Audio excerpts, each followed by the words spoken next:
Well, welcome back to the Drive channel. It's a new year and I wanted to do something different this week. So what I thought I would do is actually take everybody on a bit of a brief tour of the Drive channel barn. So the reason why I'm starting on the outside of the barn is the doors that you see here, these carriage doors, are actually overhead doors.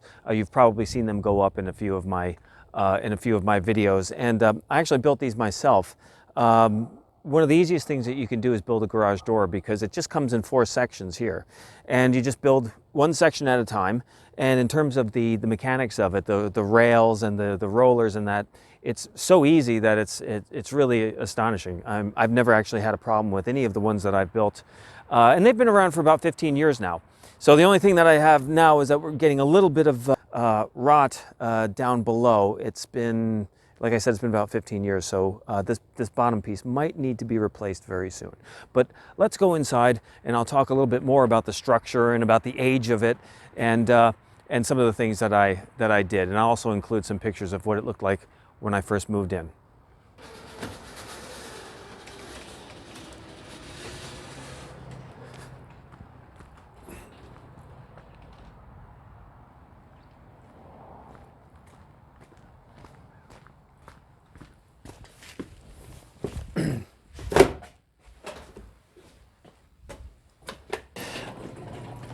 All right, so as we work our way into the structure, this is obviously, you've seen a lot of this, especially with my 355 videos. This is the workspace. I call it the chicken coop because it's kind of a lean-to on the back of the barn. My tool chest is very old. I think I bought it in the late 90s, and I really need a new one. But my philosophy when it comes to the garage is that you should have some kind of a theme going on, and because this is a very old structure, mine is obviously a lot of wood, so light colored wood. Now I like the contrast between the modernity of the cars that are in the garage, and the very old look of this old wood. So these cabinets here I bought actually from the Home Depot, stained them myself just to make them look like the surrounding area. I have the world's cheapest sort of countertop there. It's some sort of laminate, cheap, but pretty big. I think it's about 8 foot end to end. And then of course, obviously it gives a little bit of storage down below for things like floor jacks. So as we move on, you can see this is an unusual barn in so much that this is the lower level. Like I said, I call it the chicken coop. And then up above, I have the 3 cars, and you guys are all familiar with the cars that I have in here. So obviously the Aston Martin, V8 Vantage, the 355, and my XK. So really all of my enthusiast cars are up here, and the truck is down below, so that I can move it in and out whenever I need to work on one of the other cars, if I do choose to bring them down here. As I move up, I actually just installed this recently. This is an Optima charger. I extended the cord so that it can reach both the Jag and the 355 if I need to put that on a tender. Interestingly enough, the 355 does not need a tender. I can go weeks and weeks without starting it, and it just doesn't eat batteries. But the Aston Martin, a couple of days, it has some sort of parasitic draw on it, and so does the XK. So it's really a bummer that I kind of have 2 cars that are basically plug-in hybrids, because if I don't plug them in after about 3 or 4 days, they'll never start. So that's really another project to figure out how to figure out what the parasitic loss is electricity-wise. But so as anybody who knows anything about photography, lighting is absolutely important. It's important for making people look good, and it's also important for making cars look good. And so I opted for very simple track lighting in here. It's halogen, although over the years I've been slowly replacing these halogen bulbs as they burn out with LED bulbs. But I just like the way that it creates these little pinpoints of light that you could see on the surface of the car. I don't know if you can see it on that, but you could certainly see it on the hood of the Ferrari here. And it really does make for a very interesting look. It's almost like reminds me of looking at cars when I was a kid going to the New York Auto Show. So I'd go to the auto show and they would have big, sort of studio lights far, far away from the cars because it had an incredibly high ceiling, as you might imagine. And it really, I wanted to go for that kind of a look. So that was really my philosophy with the lighting. It seems to work pretty well with making videos as well. So that's actually worked out okay. One thing I think I am going to do though is put a few more of the lights up here, because I think I have a total of, what, 2, 4, 6. I think I have about 10 of them now, and I think I need a few more. So, and then down below, all I have for lights are these fluorescent lights. I have 3 of them, and one of the problems with the one in the back is that when you have the door up, it blocks the light, so that's not great. I could definitely use more down there. I also might put some track lighting down there as well. Now, one of the things you may have also noticed in the past is on the wall. I didn't want to do cars because cars come and go, and who wants to see a picture of a even a V8 Vantage? I mean, so I wanted to go with just drivers. So I have drivers. Let me know in the comments if you know who these guys are. Oh, that one's being blocked by the door. But let's see if I can go. Oh yeah, there we go. All right. So yeah, let me know in the comments if you know who these guys are, who this guy is, this guy over here, and last but not least, the driver. I don't know who the co-driver is here, but I do know who the driver is. So if you happen to know, shoot it in the comments, and I'll let you know if you're right or not. But my guess is that my audience probably knows as good, or if not better, than me. I kind of stole this idea from the old showroom, the Ferrari showroom in Greenwich, where they had big pictures, basically full-sized black and white pictures of Ferrari racing drivers, and the contrast between the cars sitting on the showroom floor and the drivers on the wall, I just thought was the coolest thing. So that's where I got the idea from. One of the things I wanted to, changing gears, one of the things I did want to show you is that I talked about how old this structure is, and it's actually very old. This center beam here is hand-hewn chestnut, and you really don't see chestnut anymore because of the blight. So there's been a blight for, I think, over 100 years now, and you can't grow chestnut. Now, it's a very good wood, however, because it's very rot resistant. Not so much as teak, but very rot resistant. In fact, you could still find bits of chestnut in the woods that haven't even rotted yet. But sadly, you really can't find chestnut anymore. Now, this beam over here, this header, I put in myself.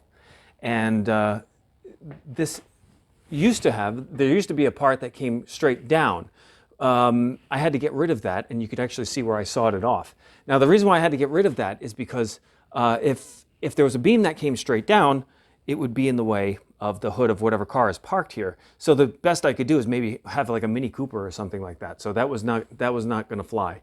I had to separate them and then bring them on either side.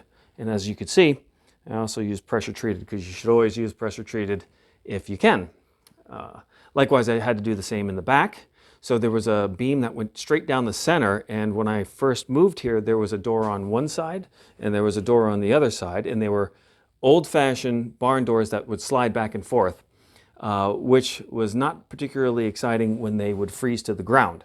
So that's why I opted, obviously, for the overhead doors up here as well. And I built these, like I said, I built these just like I did the one down below.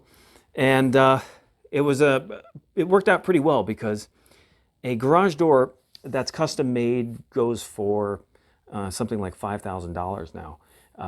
The amount of wood that's in each of these, now granted it was 15 years ago, but the amount of wood that was used in these was, I think, maybe $200-300 at the absolute most. But then I had to buy door hardware. I had to buy the rails, and I had to buy the door hardware, springs, and of course the garage door openers. So that was that definitely made the doors, I don't know, something like maybe $600 a piece, totally installed with a garage door opener, in 15-year ago money, whatever that would be. So maybe let's say $1,000 a door. That's not so bad. And I enjoyed, coming up with a plan, a look for them. You'll notice that there's no windows. That's because windows are very difficult to make. So it really had nothing to do with an aesthetic thing. It really had more to do with the fact that I'm just not skillful enough to put windows in my garage doors. But frankly, you don't really need them for security reasons. And cars don't like sun. Sunlight is not good for cars. So I'm not really missing having garage door windows in my garage doors. What else can I talk about down here? So, yeah, most of the floorboards for the upstairs are all, I don't know if they're original, but they're all very, very old. Some of them are older than others because I'm sure over the years they've been replaced here and there. So, in fact, some of them even have writing on them. I forget which ones have the writing on them. See, like this one here has writing on it. So, very interesting. These were cut with these are clearly saw cut from a mill. They could easily be well over 150 years old, something like that.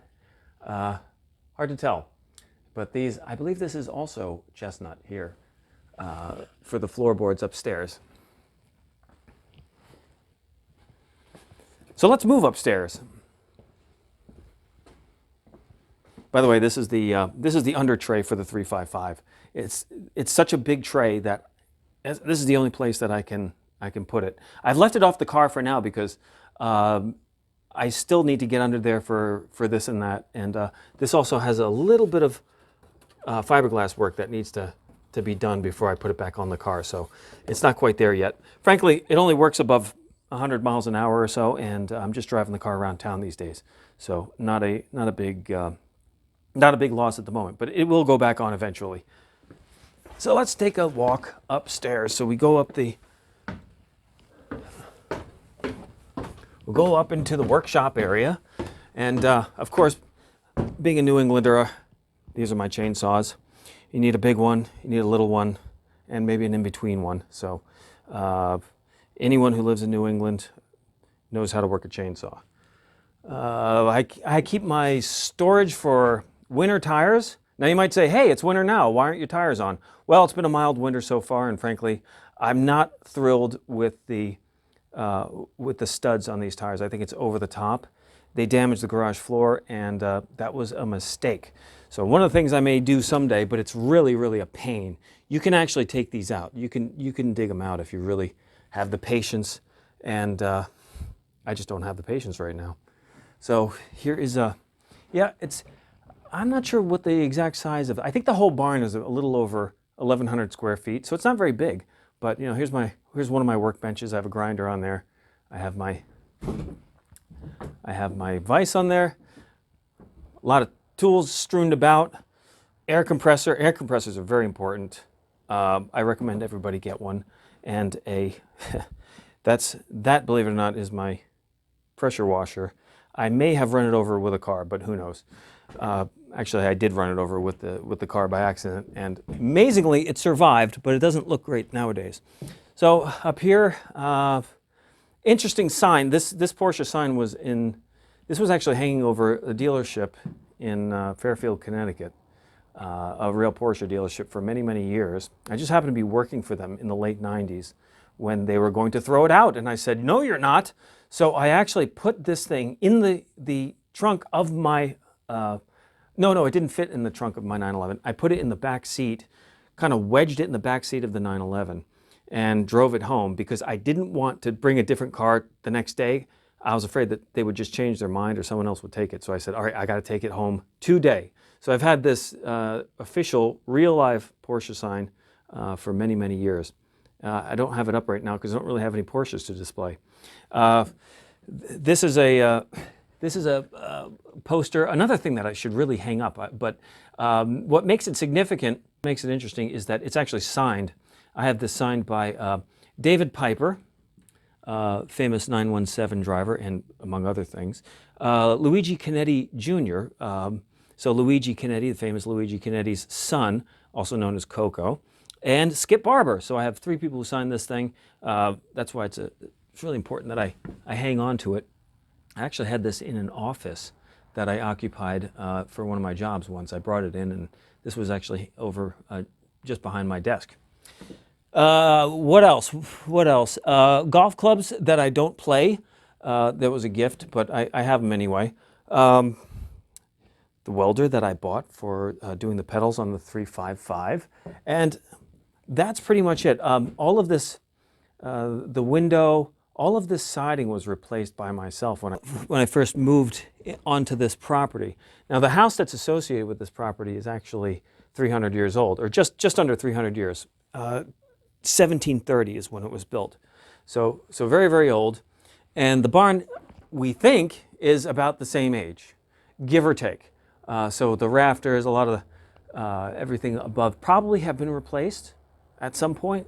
It's hard to say, but the barn floor is chestnut. It's very, very old, but who knows if it's original. It's just impossible to know. But it's been a very handy thing to have an upstairs with plenty of storage, and then room for 4 cars down below. It's been a bit of a dream come true, because before this place, I was in a 1-car garage condominium, and I had 2 cars at the time, and so that was really unacceptable. So thanks for joining me on this video. That's a little bit of a departure from my regular videos. It's obviously the middle of winter, and the next video that I produce, I promise I will either be driving a car or testing a car or working on a car at least.